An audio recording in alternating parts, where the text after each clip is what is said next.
welcome to Rise, Heal, and Grow. I'm Leah M. Hill. This show is a podcast production of Apollo Sunrise Center, which is a health, wellness, and spiritual retreat center in Merrimack, Massachusetts. On this show, we shine the light on those who nurture wellness and inspire positive change.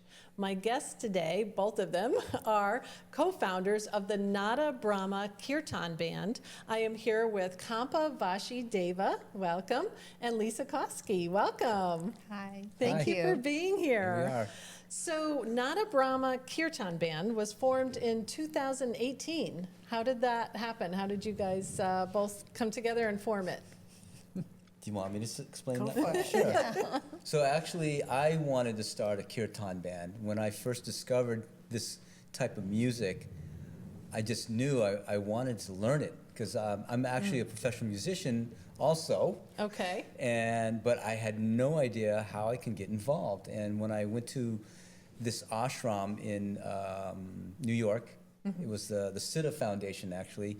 They played this music, and I just was just blown away. And I said, I need to know how to learn this. What do I do? It took time. It took over like 14 years later. Oh my goodness. Yeah. Wow. And I was involved in this other temple up in Maine, and being a drummer, a percussionist, they used drums all the time and chanted with these instruments. And I thought, hey, I could do that. I can try it. And I didn't even know what I was chanting. I had no idea how to sing in this manner. But as soon as I opened myself up to this channel of kirtan music, it just came. It came right out of me. Wow. I was like, wow. It was buried in there somewhere. At the same time, I was able to play the drum and sing, which is another coordinated effort to try to make, music with your hands moving and your mouth chanting at the same time. So I said, wow, this is really good. I want to start a band. I really do. That's fantastic. And then Lisa, you had a background, you were doing sound healing for a while? I come from a sound healing background, and as a partner, was being very supportive of him starting a band. Okay. And never imagined that I'd be a part of it. Really? So, you just thought, oh, that'll be something fun for Kampa to do. It's and great. That's his I'll thing. support it. I'll be here for you. Yeah. And he had been interviewing musicians, and I happened to be sitting in on a session and was humming along in the background, and the person that was applying, if you will, said, "Why are you looking anywhere? You have a singer." Oh my gosh! And I was like, wow, I don't so sing. Perfect. Yeah. That's what you said. I don't sing. I did. Not up front. To participate in a kirtan, it would be fine, but. He was very kind, nudged me along. We'd be in the car driving, and he'd say, "Come on, chant along." No. And eventually, he got a microphone in front of me. So wow. Then it started. We hit the road. Then you hit the road. So let's first just talk about. We need to define what kirtan is for everybody. Who wants to define that? Well, it's. Kirtan, to me, it's a form of yoga. It's actually called Bhakti yoga, and when we think of yoga, we think of postures and breath work. Right. This is through your voice, through using your voice, and it's a meditation. A chanting meditation, if you will, and it's also mostly it's chanting of mantras in a call and response manner.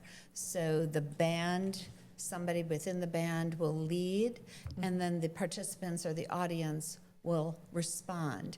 And through that dynamic of going back and forth, you create this energy and a meditative state, and almost like a high from that energetic force. Wow. And the mantras, if you will, they're mostly sung in Sanskrit or Tibetan, and that's an ancient Indian form. And a lot of people use the mantras within their yoga practice, so they may be familiar to a lot of people practicing yoga at this point.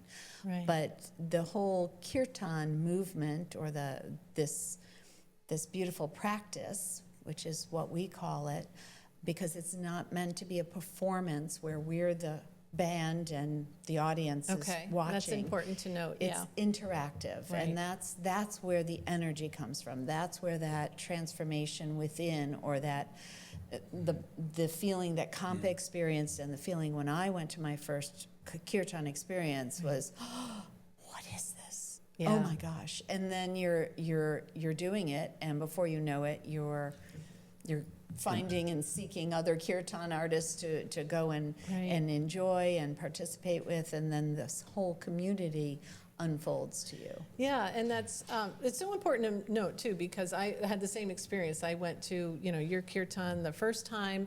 I maybe experienced it once years ago with a different band, but I was like I wasn't sure. I knew it was a good, nice experience for me, but then I realized that being in that room and that interactive, like you said, making it interactive, being in that room and that immersive experience was really what shifted a lot in me, that it just became, it's so joyful. And that's the only way I can say it. Even if the song or the mantra is like slow and meditative, it's still joyful. It has so much light and life to it. And that's what I appreciate. I think a lot of people do appreciate about it.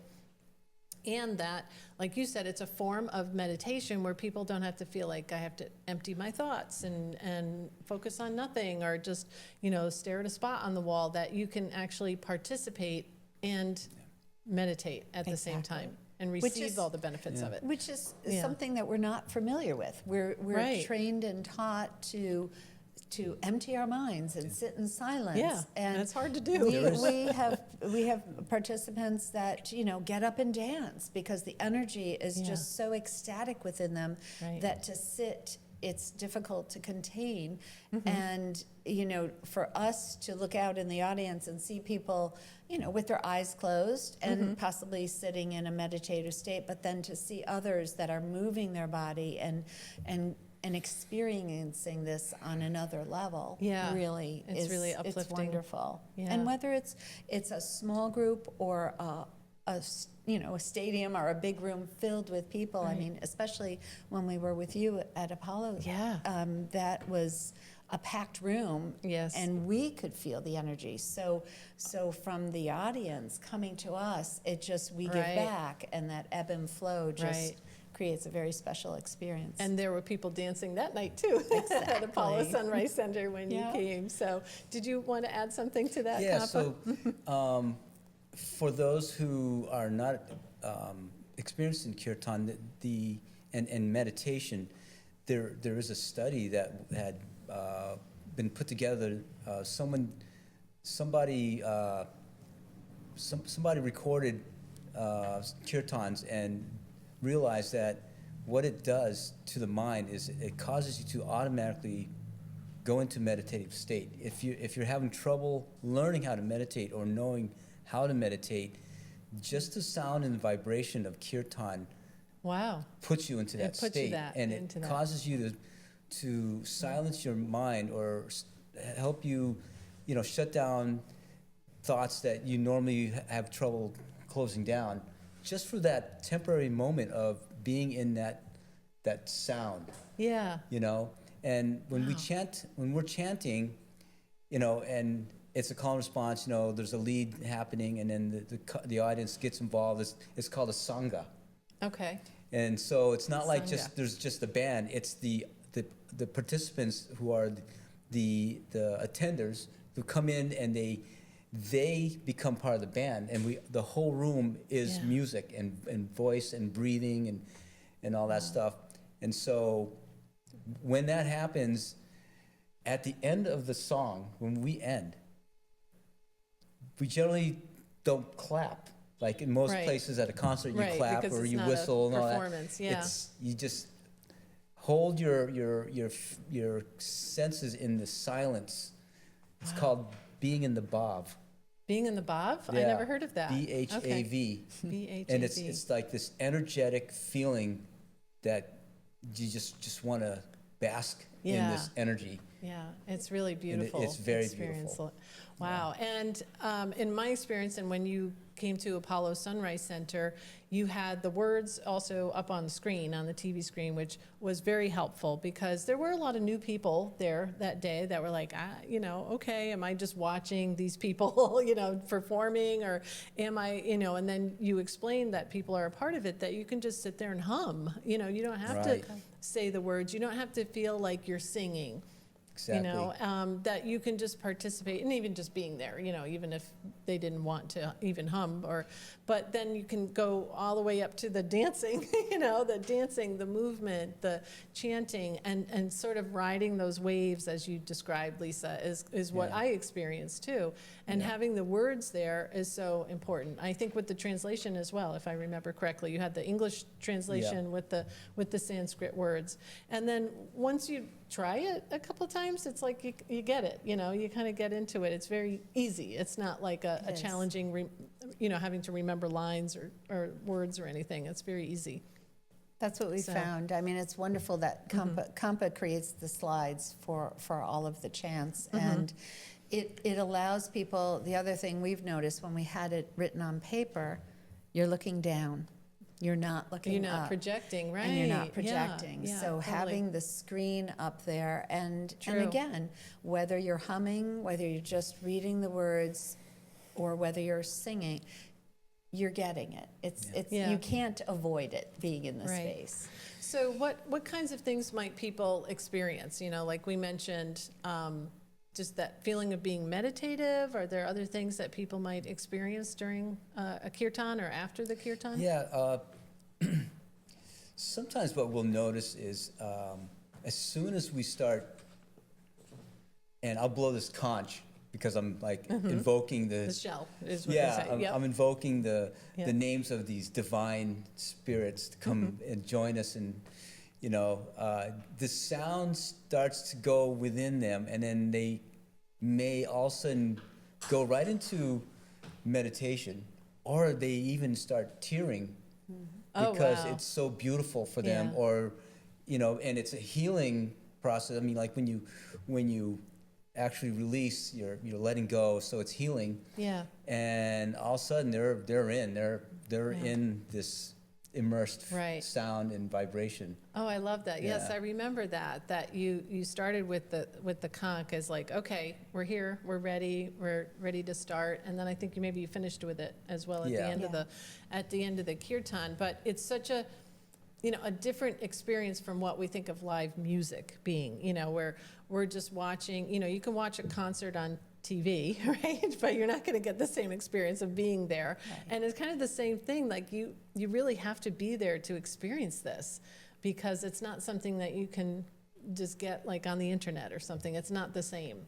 And it's To me, not, I think. it's not It- familiar in it's our not culture. familiar. That's Right, the other part right. where, for the last several summers, we would be down at the, what's it called? Oh, in Salem, Artist Row, Artist Row. and we would offer our kirtan outside Oh, on the nice. sidewalk, Okay. like street performers. And the beauty was, as people would walk by, those that were mostly unfamiliar would stop.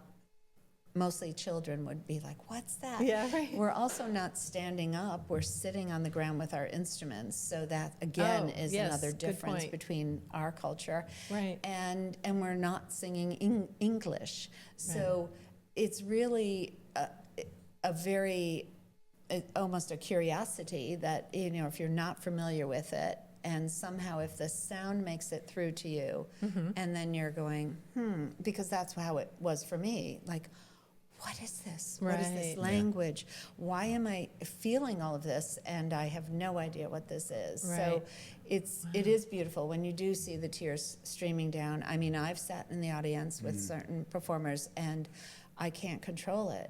Yeah. It just touches your heart in a very special way. Yeah, and you're receiving this healing on these many different levels as the Yeah. participant, and it's still a beautiful experience, definitely. Exactly. So, can you tell us why it's important to use the Sanskrit mantras? Like, why are you not singing in English? Well, we mix it up sometimes. Yeah, it's because here in the western part of Yeah, well, we're the more globe, familiar with it. Yeah, they're Yeah. more familiar. So Well, this is an ancient language, so this is, we're trying to follow the tradition of the Hindustani music in Sanskrit, and it has these what's called seed notes or syllables that hit certain parts of your energetic structure, your chakras. Yeah. And the vibration opens up the throat chakra and the crown chakra and the third eye and all the energy wheels. Yeah. But so with all those wheels turning and opening, it's very healing. And so like if you're listening in English, it might not vibrate the same way. Okay. That's what makes sense. Yeah. And so you've traveled around eastern Massachusetts and southern New Hampshire as well with the band, and you'll be coming to Apollo Sunrise Center again soon on October 18th with Mirabai Devi, a world-renowned spiritual teacher and healer herself. So this is going to be a combined experience of both experiencing kirtan plus the healing light of Mirabai Devi, a very special event.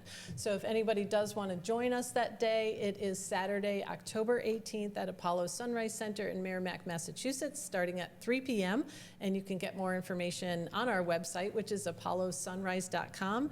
And if someone wanted to find out where you're going to be next or what your tour is at Nada Brahma Kirtan, how can they find you? They can check our website. It's nadabrahmakirtan.org, and we're also on Facebook, so you can find us there.